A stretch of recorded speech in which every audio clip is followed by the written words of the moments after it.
Olá, a Câmara analisa apoio financeiro ao setor cultural durante a pandemia do coronavírus. Um dos autores do projeto, deputado Edmilson Rodrigues, do PSOL do Pará, conversa comigo aqui no Palavra Aberta Especial, em formato pela internet. Deputado, bem-vindo ao Palavra Aberta. Obrigado, Daniela. Vou começar contigo de novo. Deputado, por que um projeto específico para a área cultural? Daniela, tem um conceito que ganha força a cada dia, que é o conceito da economia criativa. Recentemente, no debate sobre o cinema brasileiro, mostrou-se os artistas, produtores, artistas de todas as áreas que atuam no teatro, no cinema, mostraram, particularmente na área de vídeo, que essa economia do cinema e dos vídeos movimenta algo em torno de 300 mil pessoas, do cinegrafista ao caminhoneiro que transporta equipamentos, as vans, enfim, os profissionais de estrito senso da área cultural e os trabalhadores que, de algum modo, participam desse circuito, né? Então, se nós pensarmos em todas as áreas das artes, são alguns milhões de brasileiros que fazem arte e que nos permitem, enquanto cidadãos, ter acesso aos bens artísticos, que são bens culturais. Grande parte desses produtores culturais são muito humildes, são informais. Há de se ter uma política específica para eles. E aí o projeto prevê, na segunda parte do projeto, se um produtor cultural, aquele pequeno artesão, aquele músico que vive de apresentações semanais em bares, mas não tem nem uma carreira tão expressiva que lhe permita a sustentação da arte, mas se ele tem recursos, renda que vão até 2 salários mínimos, a lei prevê que, com base no Tesouro Nacional ou mesmo no Fundo Nacional de Cultura, se possa remunerar até 1 salário mínimo essas pessoas. Deputado, por que essa diferenciação em relação aos outros trabalhadores informais que vão ter aí acesso a um vale de R$600? Essas pessoas teriam acesso aos 2 benefícios ou apenas o do setor cultural? Como seria essa diferenciação? Certamente, Daniela, não será cumulativo. Por outro lado, é importante a tua pergunta, né? O governo, quando mandou o projeto para apoio auxílio social, os informais, ambulantes, os biscateiros, autônomos, mandou R$200. Nós conseguimos, na semana passada, alcançar 600 e depois até R$1.200. Por exemplo, uma chefe de família, uma mulher que tenha 3, 4, 5 filhos, ela tem direito a ganhar até R$1.200. Naturalmente, que o projeto foi apresentado, vou lhe dizer a data exata, dia 26 de março, foi antes de aprovar esse projeto voltado aos trabalhadores, que, segundo os cálculos do governo, alcançam 54 milhões de informais ou autônomos. Entre eles estão os artistas, grande parte dos artistas. Pessoas de teatro, do cinema, das artes plásticas, que neste momento estão sem possibilidade de sobreviver com o mínimo de dignidade. Eles devem também ser atendidos. No entanto, como a produção artística é vista como uma expressão da cultura e que deve ser valorizada, o projeto deve ser discutido, essa especificidade deve ser debatida e, naturalmente, que o Congresso Nacional, Senado e Câmara devem ter sensibilidade para avaliar se paga para os artistas informais, autônomos, dos pequenos produtores artísticos, 1 salário mínimo ou se estabelece os R$600, podendo chegar a 1.200. Esse é um debate que tem que ser feito, porque o projeto é anterior. Um projeto elaborado a muitas mãos e cabeças, assinado em primeira linha pela presidente da Comissão de Cultura, deputada Benedita, né? A bancada do PSOL toda assinou. Eu tenho a honra de ter assinado esse projeto, mas realmente são muitos coautores de vários partidos, o que dá força, inclusive, para sensibilizar o presidente Rodrigo Maia e pautar, porque nós fizemos o requerimento de urgência no dia 2 de abril.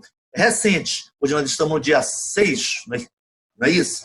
Então, precisamos do presidente Rodrigo Maia, que tem uma sensibilidade social e tem demonstrado isso, possa aprovar essa urgência, ajudar a pautar e aprovar essa urgência, para que em breve nós tenhamos os artistas brasileiros com algum grau de auxílio social, né?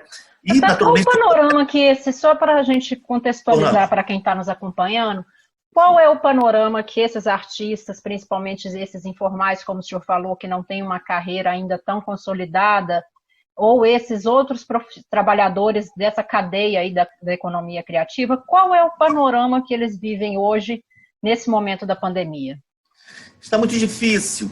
Você vê que o estado do Pará, por exemplo, que é de uma riqueza cultural enorme, né? Eu tenho me emocionado ao entrar nas horas vagas, quando nós não temos reuniões de bancada e outras reuniões importantes, ou as nossas conferências e reuniões virtuais da Câmara ou do Congresso Nacional, ter acesso a apresentações que eles fazem. Ontem chorei, emocionado, ao ver o Gilberto Gil e a sua neta Flor cantando em italiano, em homenagem aos milhares de mortos italianos, né?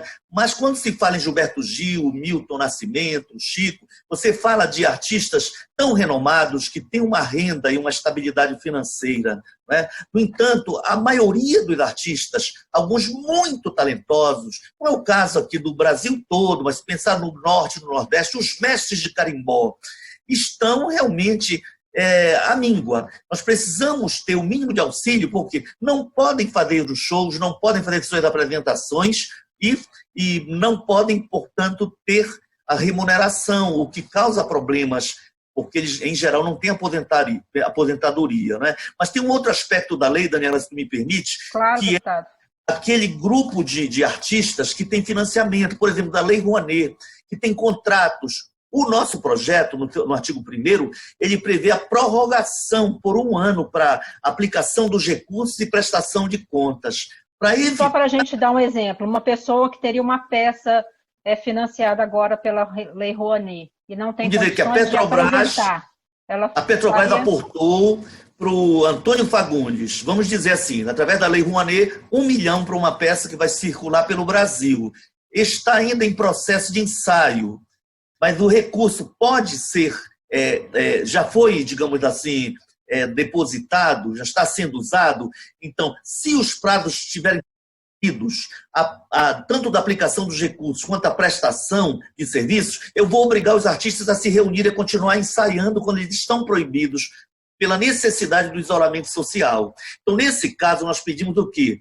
Que o governo federal, o Estado brasileiro, permita prorrogar por 1 ano tanto a aplicação do recurso, assim que passar a pandemia, os artistas voltam a ensaiar, os iluminadores, enfim, todos, diretores, atores, enfim, no caso específico do teatro, né? Mas as outras formas de expressão artística também. Então, 1 ano para a aplicação dos recursos e a prestação de contas também por 1 ano. Com isso, você não cria, digamos assim, um processo assim de quase criminalização do artista que não puder apresentar aquela peça, entregar o produto artístico, musical, por exemplo, né? Então ele teria um tempo tanto para a aplicação do recurso quanto para a prestação de contas. A lei também, nosso projeto, prevê uma moratória para débitos tributários, Daniela.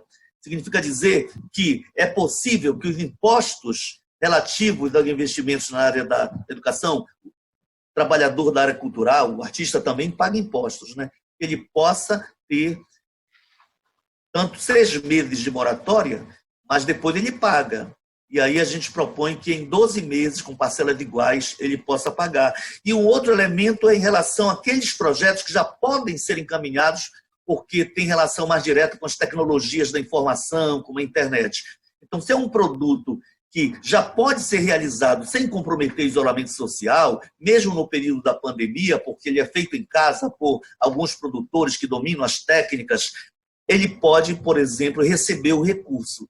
E o governo, então, poderia antecipar esse recurso e, naturalmente, a prestação de contas e até a entrega do produto deve obedecer a essa nova orientação aí. Nós queremos, então, um tempo para que a dinâmica cultural do país, que é tão rica, não parem, que os produtores culturais tenham o mínimo de apoio do Estado, um auxílio social para ter o máximo de dignidade nesse período, e daqui a 2, 3, 4 meses nós possamos ter o nosso país retomando a economia geral e a economia criativa, que envolve não só os artistas, mas os produtores culturais, e que tem muita importância no nosso país.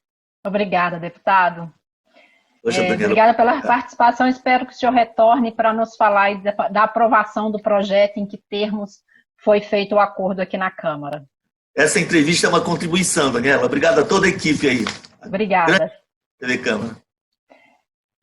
Estamos chegando ao fim dessa edição do Palavra Aberta. Eu conversei com o deputado Edmilson Rodrigues, do PSOL do Pará, um dos autores de uma proposta para reorganizar o setor cultural durante o período da pandemia do coronavírus.